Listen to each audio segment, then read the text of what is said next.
PSC crowned പുതിയൊരു വീഡിയോയിലേക്ക് ഏവർക്കും സ്വാഗതം. ഇന്നത്തെ ക്ലാസ്സിൽ VFAക്ക് വേണ്ടിയുള്ള സിലബസ് ബേസ്ഡ് ക്ലാസ് ആണ് നമ്മൾ എടുക്കാൻ പോകുന്നത്. കഴിഞ്ഞ കുറേ നാളുകളായി VFAക്ക് വേണ്ടി സിലബസ് ബേസ്ഡ് ക്ലാസ്സുകൾ നമ്മൾ എടുക്കുന്നുണ്ട്. 50 ഡേ ചലഞ്ചാണ് നമ്മളിവിടെ ചെയ്തുകൊണ്ടിരിക്കുന്നത്. ആദ്യമായിട്ട് ചാനൽ കാണുന്ന കൂട്ടുകാരുണ്ടെങ്കിൽ സബ്സ്ക്രൈബ് ചെയ്ത് സപ്പോർട്ട് ചെയ്യണേ. VFAക്ക് വേണ്ടി നമ്മൾ സ്റ്റഡി ഗ്രൂപ്പ് തുടങ്ങിയിട്ടുണ്ട്. ഗ്രൂപ്പിൻ്റെ ലിങ്ക് ഡിസ്ക്രിപ്ഷനിൽ കൊടുത്തേക്കാം. താല്പര്യമുള്ളവർക്ക് ജോയിൻ ചെയ്യാവുന്നതാണ്. VFAക്ക് വേണ്ടി നമ്മൾ സ്റ്റഡി മെറ്റീരിയൽസ് പ്രൊവൈഡ് ചെയ്യുന്നുണ്ട്. നിങ്ങൾക്ക് ആർക്കും സ്റ്റഡി മെറ്റീരിയൽസ് വേണമെങ്കിൽ സ്ക്രീനിൽ കാണുന്ന നമ്പറിൽ VFA സ്റ്റഡി മെറ്റീരിയൽസ് എന്ന് പറഞ്ഞ് വാട്സപ്പ് മെസ്സേജ് അയക്കുക. VFA കൂടാതെ പ്രീ പ്രൈമറി, LP, UP, കേറ്ററ്റ്, company board, LGS, company board assistant, 10th പ്രിലിംസിൻ്റെ ഒക്കെ സ്റ്റഡി മെറ്റീരിയൽസ് ലഭ്യമാണ്. ഏതെങ്കിലും വേണമെങ്കിൽ സ്ക്രീനിൽ കാണുന്ന നമ്പറിൽ വാട്സപ്പ് മെസ്സേജ് ചെയ്താൽ മതി കേട്ടോ. ആദ്യമായിട്ട് ചാനൽ കണ്ടുകൊണ്ടിരിക്കുന്നവർ സബ്സ്ക്രൈബ് ചെയ്ത് സപ്പോർട്ട് ചെയ്യാൻ മറക്കരുത്. നിങ്ങൾക്ക് PSC അപ്ഡേറ്റ് കൃത്യമായിട്ട് അറിയാൻ താല്പര്യമുണ്ടെങ്കിൽ PSC അപ്ഡേറ്റ് എന്ന് പറഞ്ഞ് വാട്സപ്പ് മെസ്സേജ് അയക്കുക. ഇന്നത്തെ ക്ലാസ് നമ്മൾ പഠിക്കാൻ പോകുന്നത് കേരള ഭൂപ്രകൃതിയും അതിൻ്റെ ജില്ലകളും അവരുടെ സവിശേഷതകളുമാണ്. ഇന്നത്തെ ക്ലാസ് നമുക്ക് പഠിക്കാം. അപ്പൊ നമുക്ക് കേരളത്തിലെ അടിസ്ഥാന വിവരങ്ങൾ എപ്പോഴും PSC ചോദിക്കുന്നത് കുറച്ച് കാര്യങ്ങൾ പഠിച്ചു വെക്കാം. കേരള സംസ്ഥാനം നിലവിൽ വന്നത് എന്നാണ്?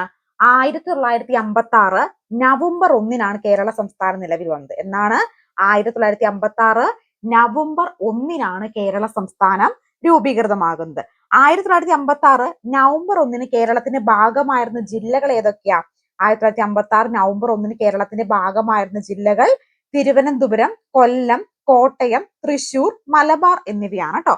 1956 നവംബർ 1 കേരളത്തിന്റെ ഭാഗമായിരുന്ന ജില്ലകൾ ഏതൊക്കെയാണ്? തിരുവനന്തപുരം, കൊല്ലം, കോട്ടയം, തൃശൂർ, മലബാർ എന്നിവയാണെന്ന് ഓർത്തിരുന്നോളുക കേട്ടോ. കേരളത്തിന്റെ ജനസാന്ദ്രത എത്രയാണ്? കേരളത്തിന്റെ ജനസാന്ദ്രത 859 എന്താണ്? ചതുരശ്ര കിലോമീറ്റർ ആണ്. 859 ചതുരശ്ര കിലോമീറ്റർ ആണ് കേരളത്തിന്റെ ജനസാന്ദ്രത. കേരളത്തിന്റെ വിസ്തീർണം എത്ര? അങ്ങനെയാണെങ്കിൽ കേരളത്തിന്റെ വിസ്തീർണം 38,863 ചതുരശ്ര കിലോമീറ്റർ ആണ് കേരളത്തിന്റെ എന്താണ് ആകെ വിസ്തീർണം. 38863 എന്ന് ഓർത്തിരിക്കുക കേട്ടോ. 38863. ഇന്ത്യൻ യൂണിയനിൽ ആകെ വിസ്തീർണത്തിൽ എത്ര ശതമാനമാണ് കേരളം? ഇന്ത്യൻ യൂണിയനിലെ ആകെ വിസ്തീർണത്തിന്റെ 1.8% 1.8% വിസ്തീർണത്തിൽ സംസ്ഥാനങ്ങൾക്കിടയിൽ കേരളത്തിന്റെ സ്ഥാനം എത്രയാണ്? വിസ്തീർണത്തിൽ സംസ്ഥാനങ്ങൾക്കിടയിൽ കേരളത്തിന്റെ സ്ഥാനം വരുന്നത് 21. അപ്പൊ കേരള സംസ്ഥാനം നിലവിൽ വന്നത് 1956 നവംബർ 1 1956 നവംബർ 1 കേരളത്തിന്റെ ഭാഗമായിരുന്ന ജില്ലകൾ തിരുവനന്തപുരം, കൊല്ലം, കോട്ടയം, തൃശൂർ, മലബാർ എന്നിവയാണ്. കേരളത്തിന്റെ വിസ്തീർണം 38,863 ചതുരശ്ര കിലോമീറ്റർ ആണ്. കേരളത്തിന്റെ ജനസാന്ദ്രത 859 ചതുരശ്ര കിലോമീറ്റർ ആണ്. ഇന്ത്യൻ യൂണിയന്റെ ആകെ വിസ്തീർണത്തിന്റെ 1.18% കേരളം. വിസ്തീർണത്തിൽ സംസ്ഥാനങ്ങൾക്കിടയിൽ കേരളത്തിന്റെ സ്ഥാനം 21. ഇന്ത്യൻ സംസ്ഥാനങ്ങൾക്കിടയിൽ ജനസംഖ്യയിൽ കേരളത്തിന്റെ സ്ഥാനം 13 ഓർത്തിരുന്നോളുക. അതുപോലെ തന്നെ ഇന്ത്യൻ സംസ്ഥാനങ്ങൾക്കിടയിൽ ജനസാന്ദ്രത കേരളത്തിന്റെ സ്ഥാനം 3. ഇന്ത്യൻ സംസ്ഥാനങ്ങൾക്കിടയിൽ ജനസംഖ്യയിൽ കേരളത്തിന്റെ സ്ഥാനം 13, ജനസാന്ദ്രതയിൽ കേരളത്തിന്റെ സ്ഥാനം 3. ഇന്ത്യൻ ജനസംഖ്യയുടെ എത്ര ശതമാനമാണ് കേരളത്തിലെ ജനസംഖ്യ? ഇന്ത്യൻ ജനസംഖ്യയുടെ 2.76% കേരള ജനസംഖ്യയാണ്. കേരളത്തിന്റെ ജനസംഖ്യ വളർച്ചാ നിരക്ക് 4.91%. 4.91% കേരളത്തിന്റെ ജനസംഖ്യ വളർച്ചാ നിരക്ക്. കേരളത്തിന്റെ സാക്ഷരതാ നിരക്കോ 94% കേട്ടോ. 2023 എന്താണ് റവന്യൂ ഗൈഡ് പ്രകാരമാണ് 92.2%. കേരളത്തിന്റെ സാക്ഷരതാ നിരക്ക് 94% ഓർത്തോളുക. സ്ത്രീ സാക്ഷരതാ നിരക്ക് 92.1%, പുരുഷ സാക്ഷരതാ നിരക്ക് 96.1%. ഓർക്കുക, ഇന്ത്യൻ സംസ്ഥാനങ്ങൾക്കിടയിൽ ജനസാന്ദ്രതയിൽ കേരളത്തിന്റെ സ്ഥാനം 3, ജനസംഖ്യയിൽ കേരളത്തിന്റെ സ്ഥാനം എത്രയാണ്? 13. ഇന്ത്യൻ ജനസംഖ്യയുടെ എത്ര ശതമാനമാണ് കേരളത്തിന്റെ ജനസംഖ്യ? 2.76%. കേരളത്തിന്റെ ജനസംഖ്യ വളർച്ചാ നിരക്ക് 4.91%. കേരളത്തിന്റെ സാക്ഷരതാ നിരക്ക് 94%. സ്ത്രീ സാക്ഷരതാ നിരക്ക് 92.1%. പുരുഷ സാക്ഷരതാ നിരക്ക് 96.1%. ഓർത്തിരുന്നോളുക കേട്ടോ. ഇനി കേരളത്തിന്റെ ജില്ലകളെ കുറിച്ച് നമ്മൾ കൃത്യമായിട്ട് അറിഞ്ഞിരിക്കണം. ഏറ്റവും വലിയ ജില്ല ഏതാ? ഏറ്റവും വലിയ ജില്ല എന്ന് പറയുന്നത് ഇടുക്കിയാണ് ഏറ്റവും വലിയ ജില്ല. അതുപോലെ ജനസാന്ദ്രത കുറഞ്ഞ ജില്ലയും ഏത് തന്നെയാണ്? ഇടുക്കി തന്നെയാണ്. അപ്പൊ ഇടുക്കിയുടെ പ്രത്യേകത എന്താ? വലിയ ജില്ലയാണ് ഇടുക്കി. അതുപോലെ തന്നെ ജനസാന്ദ്രത കുറഞ്ഞ ജില്ലയാണ് ഏത്? ഇടുക്കി. സ്ത്രീ പുരുഷ അനുപാതം കുറഞ്ഞ ജില്ലയും ഇടുക്കിയാണ്. സ്ത്രീ പുരുഷ അനുപാതം കുറഞ്ഞ ജില്ലയും ഏത് തന്നെയാണ്? ഇടുക്കി തന്നെയാണ്. ഏറ്റവും കൂടുതൽ ദേശീയോദ്യാനങ്ങളുള്ള ജില്ല, ഏറ്റവും കൂടുതൽ ദേശീയോദ്യാനങ്ങൾ ഉള്ളതും ഇടുക്കി ജില്ലയ്ക്കാണ്. അതുപോലെ തന്നെ ഏറ്റവും കൂടുതൽ വനമേഖല ഉള്ളതും ഇടുക്കി ജില്ലയ്ക്കാണ്. ഏറ്റവും കൂടുതൽ വനമേഖല ഉള്ളതും ഇടുക്കി ജില്ലയ്ക്കാണ്. ഏറ്റവും കൂടുതൽ അണക്കെട്ടുകൾ ഉള്ളതും ഇടുക്കി ജില്ലയ്ക്കാണ്. അപ്പൊ ഇടുക്കി ജില്ലയ്ക്ക് എന്തൊക്കെയുണ്ട്? ഏറ്റവും വലിയ ജില്ലയാണ്. അതുപോലെ മറ്റൊരു പ്രത്യേകത കൂടിയുണ്ട്, ജനസാന്ദ്രത കുറഞ്ഞ ജില്ലയാണ്. ദെൻ അടുത്ത പ്രത്യേകത എന്താ ഇടുക്കിയുടെ? ഏറ്റവും കൂടുതൽ ദേശീയോദ്യാനങ്ങളുള്ള ജില്ലയാണ്. അതുപോലെ ഏറ്റവും കൂടുതൽ അണക്കെട്ടുകളുള്ള ജില്ലയാണ്. ഏറ്റവും കൂടുതൽ വനമേഖല ഉള്ള ജില്ല. ഇതെല്ലാം ഏതാണ്? ഇടുക്കിയാണ്. ഇനി അടുത്തത് ആലപ്പുഴയാണ്. എന്താണ് ആലപ്പുഴ ജില്ലയുടെ പ്രത്യേകത വരുന്നത്? ചെറിയ ജില്ലയാണ്. ഏറ്റവും ചെറിയ ജില്ലയാണ് ആലപ്പുഴ. അതുപോലെ കടൽത്തീരമുള്ളതിൽ ഏറ്റവും ചെറിയ ജില്ല, കടൽത്തീരമുള്ളതില് ഏറ്റവും ചെറിയ ജില്ല ആലപ്പുഴയാണ്. അതുപോലെ ഏറ്റവും കുറവ് വനമേഖല ഉള്ള ജില്ല, ഏറ്റവും കുറവ് വനമേഖല ഉള്ളതും ഏറ്റവും കുറവ് പട്ടികവർഗക്കാർ ഉള്ള ജില്ല, ഏറ്റവും കുറവ് പട്ടികവർഗക്കാർ ഉള്ള ജില്ലയും ആലപ്പുഴയാണെന്ന് ഓർത്തിരുന്നോളണം. ഇനി മലപ്പുറത്തിന്റെ പ്രത്യേകത എന്തൊക്കെയാണ്? മലപ്പുറം ജനസംഖ്യ കൂടിയ ജില്ലയാണ്. ജനസംഖ്യ കൂടിയ ജില്ലയാണ്. ജനസംഖ്യ വളർച്ചാ നിരക്ക് ഏറ്റവും കൂടിയ ജില്ലയും മലപ്പുറമാണ്. ജനസംഖ്യ കൂടിയ ജില്ലയും ജനസംഖ്യ വളർച്ചാ നിരക്ക് ഏറ്റവും കൂടിയ ജില്ലയും ഏത് തന്നെയാണ്? മലപ്പുറമാണ്. കടൽത്തീരമുള്ളതിൽ വലിയ ജില്ല, കടൽത്തീരമുള്ളതിൽ വലിയ ജില്ല ഏതാണ്? മലപ്പുറം ജില്ലയാണ് കടൽത്തീരമുള്ളതിൽ വലിയ ജില്ലയായിട്ട് വരുന്നത്. ദെൻ ഏറ്റവും കൂടുതൽ ഗ്രാമപഞ്ചായത്തിലുള്ള ജില്ല, ഏറ്റവും കൂടുതൽ ഗ്രാമപഞ്ചായത്തിലുള്ളതും മലപ്പുറം ജില്ലയ്ക്കാണ്. ദെൻ വയനാടിന്റെ പ്രത്യേകത എന്തൊക്കെയാണ്? ജനസംഖ്യ കുറഞ്ഞ ജില്ല, ജനസംഖ്യ കുറഞ്ഞ ജില്ലയാണ് വയനാട്. അതുപോലെ തന്നെ ഏറ്റവും കുറവ് വാഹന രജിസ്ട്രേഷൻ നടക്കുന്ന ജില്ല, ഏറ്റവും കുറവ് വാഹന രജിസ്ട്രേഷൻ നടക്കുന്നത് വയനാടാണ്. തൊഴിൽ രഹിതർ ഏറ്റവും കുറവുള്ള ജില്ല, തൊഴിൽ രഹിതർ ഏറ്റവും കുറവുള്ള ജില്ലയാണ്. ഏറ്റവും കുറവ് പട്ടികജാതിക്കാരുള്ളതും പട്ടികവർഗക്കാർ കൂടുതലുള്ളത്, ഏറ്റവും കുറവ് പട്ടികജാതിക്കാരുള്ള ജില്ല വയനാടാണ്. ഏറ്റവും കൂടുതൽ പട്ടികവർഗക്കാർ ഉള്ള ജില്ല വയനാടാണ്. അപ്പൊ ഓർക്കുക, ഏറ്റവും കുറവ് പട്ടികജാതിക്കാർ ഉള്ളത് വയനാട് ജില്ലയിലാണ്. ഏറ്റവും കൂടുതൽ പട്ടികവർഗക്കാരുള്ളത് വയനാട് ജില്ലയിലാണ്. അതുപോലെ ശതമാനാടിസ്ഥാനത്തിൽ വനമേഖല കൂടിയ ജില്ല, ശതമാനാടിസ്ഥാനത്തിൽ വനമേഖല കൂടിയ ജില്ലയാണ് വയനാട്. ഏറ്റവും കുറവ് ഗ്രാമപഞ്ചായത്തിലുള്ള ജില്ല, ഏറ്റവും കുറവ് ഗ്രാമപഞ്ചായത്തിലുള്ളതും ഏത് ജില്ലയ്ക്ക് തന്നെയാണ്? വയനാട് ജില്ലയ്ക്ക് തന്നെയാണ്. ഇനി അടുത്തത് പത്തനംതിട്ടയാണ്. എന്താണ് പത്തനംതിട്ട ജില്ലയുടെ പ്രത്യേകത? ജനസംഖ്യ വളർച്ചാ നിരക്ക് ഏറ്റവും കുറവ്, ജനസംഖ്യ വളർച്ചാ നിരക്ക് കുറവ്. സാക്ഷരത കൂടിയ ജില്ല, സാക്ഷരത കൂടിയ ജില്ലയാണ്. അത് കൂടാതെ തന്നെ മറ്റെന്തൊക്കെ പ്രത്യേകതകൾ കൂടിയുണ്ട്? ഏറ്റവും കൂടുതൽ റിസർവ് വനമുള്ള ജില്ല, ഏറ്റവും കൂടുതൽ റിസർവ് വനമുള്ളത് ഏതാണ്? പത്തനംതിട്ട ജില്ലയ്ക്കാണ്. ദെൻ തിരുവനന്തപുരം ജില്ലയുടെ പ്രത്യേകത എന്തൊക്കെയാ? ജനസാന്ദ്രത കൂടിയ ജില്ല, ജനസാന്ദ്രത കൂടിയ ജില്ലയാണ്. അതുപോലെ തൊഴിൽ രഹിതർ ഏറ്റവും കൂടുതലുള്ളത്, തൊഴിൽ രഹിതർ ഏറ്റവും കൂടുതലുള്ള ജില്ലയാണ്. ഹിന്ദുക്കൾ കൂടുതലുള്ള ജില്ല, ഹിന്ദുക്കൾ കൂടുതലുള്ള ജില്ലയാണ് തിരുവനന്തപുരം. അപ്പൊ ഓർക്കുക, തൊഴിൽ രഹിതർ ഏറ്റവും കൂടുതലുള്ള ജില്ലയാണ്, ഹിന്ദുക്കൾ കൂടുതലുള്ള ജില്ലയാണ്. ദെൻ ജനസാന്ദ്രത കൂടിയ ജില്ലയും തിരുവനന്തപുരമാണ്. ദെൻ പാലക്കാട്, എന്തൊക്കെയാണ് പാലക്കാട് ജില്ലയുടെ പ്രത്യേകതകളായിട്ട് വരുന്നത്? സാക്ഷരത കുറഞ്ഞ ജില്ല, സാക്ഷരത കുറഞ്ഞ ജില്ലയാണ് പാലക്കാട്. ഏറ്റവും കൂടുതൽ പട്ടികജാതിക്കാരുള്ള ജില്ല, ഏറ്റവും കൂടുതൽ പട്ടികജാതിക്കാരുള്ളത് എവിടെയാണ്? പാലക്കാട് ജില്ലയ്ക്കാണ് ഏറ്റവും കൂടുതൽ പട്ടികജാതിക്കാരുള്ള ജില്ല പാലക്കാട് ജില്ലയാണെന്ന് ഓർത്തോളുക കേട്ടോ. ദെൻ കണ്ണൂർ ജില്ല, എന്തൊക്കെയാണ് കണ്ണൂർ ജില്ലയുടെ പ്രത്യേകതയായിട്ട് വരുന്നത്? കടൽത്തീരം കൂടുതലുള്ള ജില്ല, കടൽത്തീരം കൂടുതലുള്ള ജില്ല. സ്ത്രീ പുരുഷ അനുപാതം കൂടിയ ജില്ല, കടൽത്തീരം കൂടുതലുള്ള ജില്ലയാണ് കണ്ണൂര്. സ്ത്രീ പുരുഷ അനുപാതം കൂടിയ ജില്ലയും ഏത് തന്നെയാണ്? കണ്ണൂർ തന്നെയാണെന്ന് ഓർത്തോളുക കേട്ടോ. ദെൻ അടുത്തത് കൊല്ലം ജില്ല. എന്താണ് കൊല്ലം ജില്ലയുടെ പ്രത്യേകത? കടൽത്തീരം കുറവുള്ള ജില്ല, കടൽത്തീരം കുറവുള്ള ജില്ലയാണ് ഏത്? കൊല്ലം. കടൽത്തീരം കുറവുള്ള ജില്ലയാണ് കൊല്ലം. അപ്പൊ ഇത്രയും ജില്ലകളെ കുറിച്ച് കൃത്യമായിട്ട് എല്ലാവരും ഒന്ന് ഓർത്തിരിക്കുക കേട്ടോ. ഇനി നമുക്ക്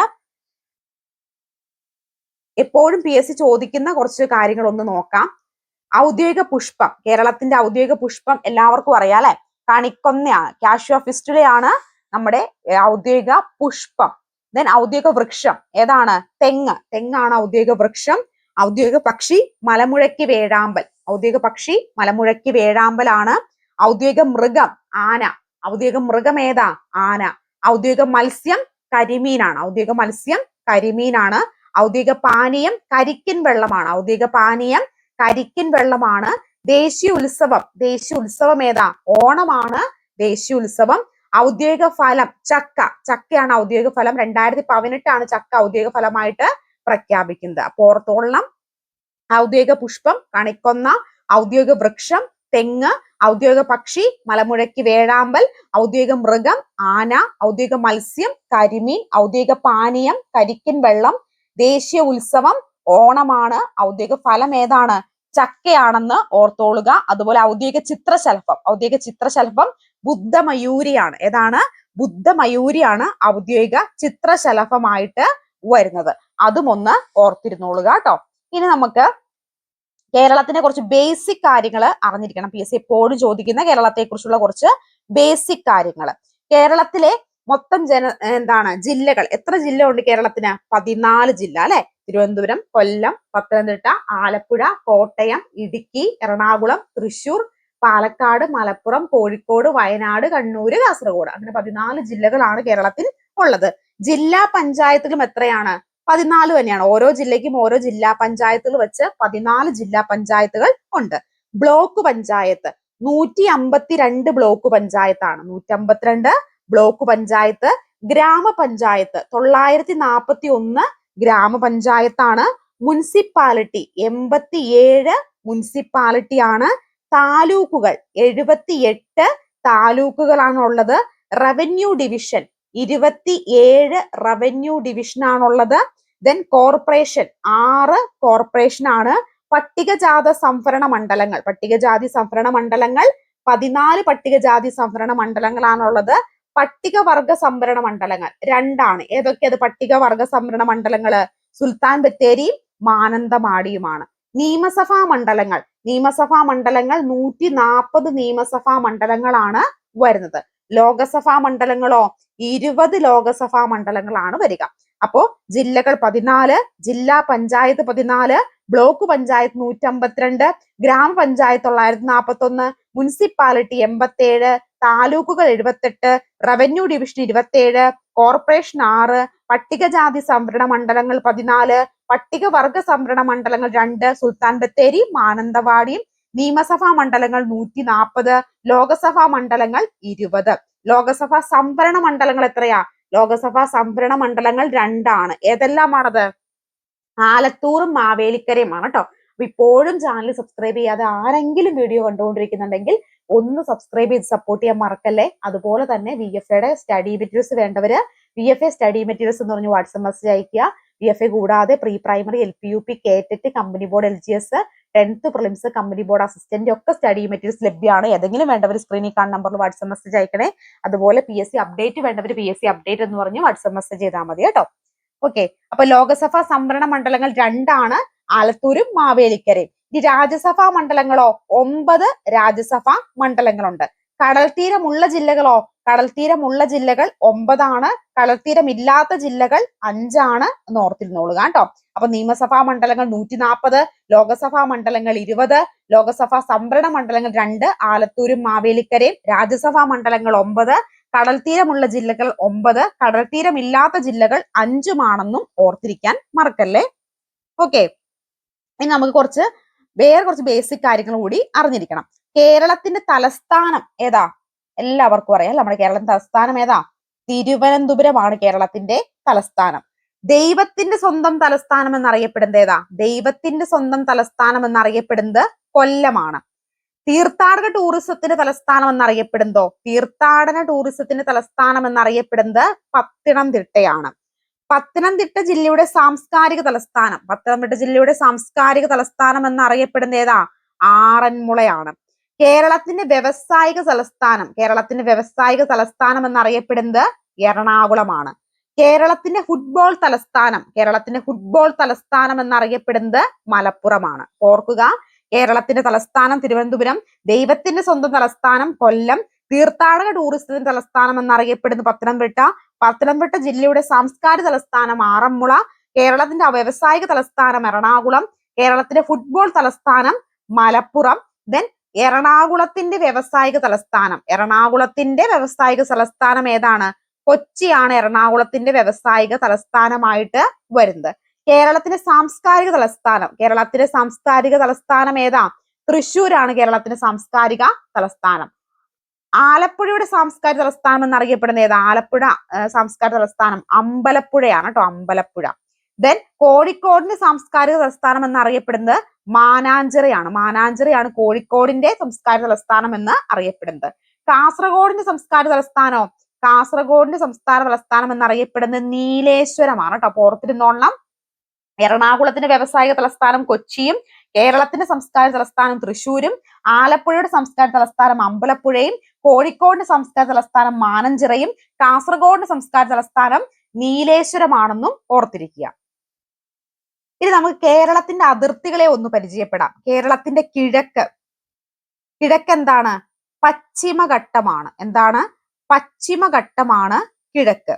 ദെൻ പടിഞ്ഞാറാണെങ്കിൽ അറബിക്കടലാണ് പടിഞ്ഞാറ്. വടക്ക് കിഴക്ക് കർണാടക. വടക്ക് കിഴക്ക് എന്താണ്? കർണാടകയാണ് വടക്ക് കിഴക്ക്. തെക്ക് കിഴക്ക് തമിഴ്നാട്. അപ്പൊ കിഴക്ക് പശ്ചിമഘട്ടം, പടിഞ്ഞാറ് അറബിക്കടൽ, വടക്ക് കിഴക്ക് കർണാടക, തെക്ക് കിഴക്ക് തമിഴ്നാടാണെന്ന് ഓർത്തിരുന്നോളുക കേട്ടോ. അതുപോലെ കേരളത്തിന് തെക്ക് വടക്ക് നീളം എത്രയാ? കേരളത്തിന് തെക്ക് വടക്ക് നീളം 560 കിലോമീറ്റർ ആണ്. 560 കിലോമീറ്റർ. കേരളത്തിന്റെ കടൽത്തീര ദൈർഘ്യം 590 കിലോമീറ്റർ. അപ്പൊ കേരളത്തിന്റെ തെക്ക് വടക്ക് നീളം 560 കിലോമീറ്ററും കേരളത്തിന്റെ കടൽത്തീര ദൈർഘ്യം 590 കിലോമീറ്റർ ആണെന്നും ഓർത്തിരുന്നോളുക കേട്ടോ. ഇനി നമുക്ക് കേരളത്തിന്റെ കുറച്ച് ജില്ലകളുടെ അപരനാമങ്ങൾ ഒന്ന് പഠിച്ചിരിക്കണം. അത് നമ്മൾ ഇടയ്ക്ക് ചോദിച്ചു കാണാറുണ്ട്. തിരുവനന്തപുരം ജില്ല അറിയപ്പെടുന്നത് എന്തെന്ന പേരിലാണ്? പ്രതിമകളുടെ നഗരം, നിത്യഹരിത നഗരം. അപ്പൊ നിത്യഹരിത നഗരം എന്നും പ്രതിഭകളുടെ നഗരം എന്നൊക്കെ അറിയപ്പെടുന്ന ജില്ല തിരുവനന്തപുരമാണ് കേട്ടോ. അതിനകത്ത് നിത്യഹരിത നഗരം എന്ന് തിരുവനന്തപുരത്തെ വിശേഷിപ്പിച്ചത് ഗാന്ധിജിയാണ്. അതും ഒന്ന് ഓർത്തിരുന്നോളുക. ഇനി പത്തനംതിട്ട എന്തെന്നറിയപ്പെടുന്നു? ആരാധനാലയങ്ങളുടെ ജില്ല എന്നും പടയണിയുടെ നാട് എന്നറിയപ്പെടുന്നത് പത്തനംതിട്ടയാണ്. കേരളത്തിന്റെ തീർത്ഥാടന തലസ്ഥാനം എന്നും പത്തനംതിട്ട ഏതറിയപ്പെടുന്നു? പത്തനംതിട്ട അറിയപ്പെടുന്നു. ഇനി ആലപ്പുഴയാണ് കിഴക്കിന്റെ വെന്നീസ്, ജലോത്സവങ്ങളുടെ നാട്. എന്നറിയപ്പെടുന്നത് ആലപ്പുഴയാണ്. കോട്ടയമാണെങ്കിൽ എന്താണ്? ചുമർ ചിത്ര നഗരം, അക്ഷര നഗരം, മീനച്ചിലാറിന്റെ പട്ടണം എന്നൊക്കെ കോട്ടയം അറിയപ്പെടുന്നു. മീനച്ചിലാറിന്റെ പട്ടണം എന്നും ചുമർ ചിത്ര നഗരം എന്നും അക്ഷര നഗരം എന്നൊക്കെ അറിയപ്പെടുന്നത് ഏതാണ്? കോട്ടയം ആണ്. ഇനി കുടിയേറ്റക്കാരുടെ ജില്ല കേരളത്തിന്റെ പഴക്കൂട, സുഗന്ധവ്യഞ്ജനങ്ങളുടെ കലവറ എന്നൊക്കെ അറിയപ്പെടുന്ന ജില്ല ഏതാ? കുടിയേറ്റക്കാരുടെ ജില്ല കേരളത്തിന്റെ പഴക്കൂട, സുഗന്ധവ്യഞ്ജനങ്ങളുടെ കലവറ എന്നറിയപ്പെടുന്നത് ഇടുക്കി ജില്ലയാണ്. ദെൻ പൂരങ്ങളുടെ നാട്, കേരളത്തിന്റെ സാംസ്കാരിക തലസ്ഥാനം, ഉത്സവങ്ങളുടെ നാട് എന്നറിയപ്പെടുന്ന ജില്ല ഏതാണ്? അത് തൃശ്ശൂർ ജില്ലയാണ്. പൂരങ്ങളുടെ നാട്, കേരളത്തിന്റെ സാംസ്കാരിക തലസ്ഥാനം, ഉത്സവങ്ങളുടെ നാട് എന്നറിയപ്പെടുന്നത് തൃശ്ശൂർ ജില്ലയാണ്. കരിമ്പനകളുടെ നാട്, കേരളത്തിന്റെ നെല്ലറ എന്നറിയപ്പെടുന്നത് പാലക്കാട് ജില്ലയാണ്. സത്യത്തിന്റെ തുറമുഖം, ശില്പനഗരം എന്നറിയപ്പെടുന്നത് കോഴിക്കോടാണ്. സത്യത്തിന്റെ തുറമുഖം എന്നും ശില്പനഗരം എന്നും അറിയപ്പെടുന്നത് കോഴിക്കോടാണ്. തെയ്യങ്ങളുടെ നാട്, കേരളത്തിന്റെ കിരീടം, കേരളത്തിന്റെ മാഞ്ചസ്റ്റർ, തിറകളുടെയും തറികളുടെയും നാട്. അപ്പൊ തെയ്യങ്ങളുടെ നാട്, തിറകളുടെയും തറികളുടെയും നാട്, കേരളത്തിന്റെ മാഞ്ചസ്റ്റർ, കേരളത്തിന്റെ കിരീടം എന്നൊക്കെ അറിയപ്പെടുന്നത് കണ്ണൂർ ജില്ലയാണ്. ദെൻ ദൈവങ്ങളുടെ നാട്, നദികളുടെ നാട് എന്നറിയപ്പെടുന്ന ഏത് ജില്ലയാണ്? കാസർഗോഡ് ജില്ലയാണ്. അപ്പൊ നമ്മൾ ഇന്നത്തെ ക്ലാസ്സിൽ കേരളത്തിന്റെ അടിസ്ഥാന വിവരങ്ങളുമായി ബന്ധപ്പെട്ടുള്ള കുറച്ച് കാര്യങ്ങളാണ് നോക്കിപ്പോയത് കേട്ടോ. അപ്പൊ ആദ്യമായിട്ട് ചാനൽ കാണുന്ന കൂട്ടുകാരുണ്ടെങ്കിൽ സബ്സ്ക്രൈബ് ചെയ്ത് സപ്പോർട്ട് ചെയ്യാൻ മറക്കരുത്. അപ്പൊ നിങ്ങൾക്ക് ആർക്കും സ്റ്റഡി മെറ്റീരിയൽസ് വേണമെങ്കിൽ സ്ക്രീനിൽ കാണുന്ന നമ്പറിൽ വാട്സ്ആപ്പ് മെസ്സേജ് ചെയ്താൽ മതി. നമുക്ക് അടുത്തൊരു വീഡിയോ കാണാം. Thank you so much.